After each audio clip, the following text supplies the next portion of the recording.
ఓం శ్రీ గురుభ్యో నమ. శ్రీచక్ర నవావరణ గుప్త గాయత్రి మహామంత్రం.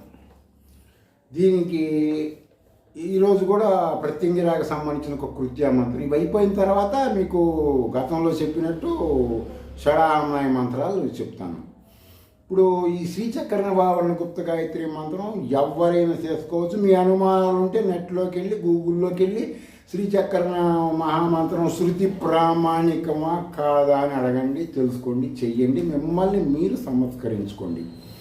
ఓం హ్రీం ఓం కయ్యే ఈల ఐం హ్రీం ఐం పాతాళవాసినే విద్మహే ఐం క్లీం సౌః హసక హల క్లీం హ్రీం క్లీం సహస్రవదనాయ ధీమహి ఐం ఈం ఔః సకల శ్రీం హ్రీం శ్రీం తన్నో అనంతః ప్రచోదయాత్. దీని గురించి చెప్పాలంటే ప్రత్యేకంగా ఇది చెప్పాలంటే ఒక గంట సేపు సబ్జెక్ట్ అనమాట. ఈ శ్రీచక్ర నవావరణ గుప్త గాయత్రి ఈ మంత్రం ఒక్కదానికి అనంతాయ అంటే మీరు నెట్లోకి వెళ్ళి అనంతాయ అంటే చూసుకొని తెలుస్తుంది.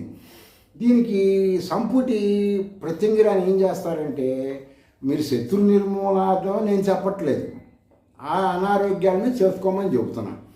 అభివర్తస్వ కర్తారం స్మాభి రోజస ఆయురస్య నికృంతస్వ ప్రజాంచ పురుషాదిని.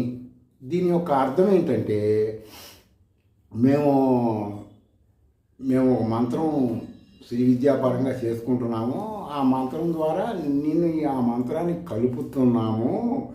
మా శత్రువుల యొక్క ఆయుష్ ఈ మంత్రంలో ఉన్న భాష్యం మాత్రమే చెబుతున్నా,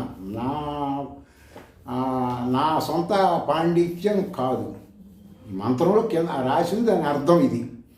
మా శత్రువుల ఆయుష్ ఛేదించు, నా శత్రువుల వంశము వాళ్ళ శిష్యుల్ని అందరినీ హుంఫట్ అని అక్కడ ఉంటుందన్నమాట.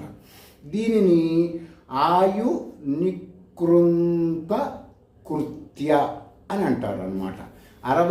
అథర్వణ వేదంలో 64 కృత్యాలు ఉంటాయి.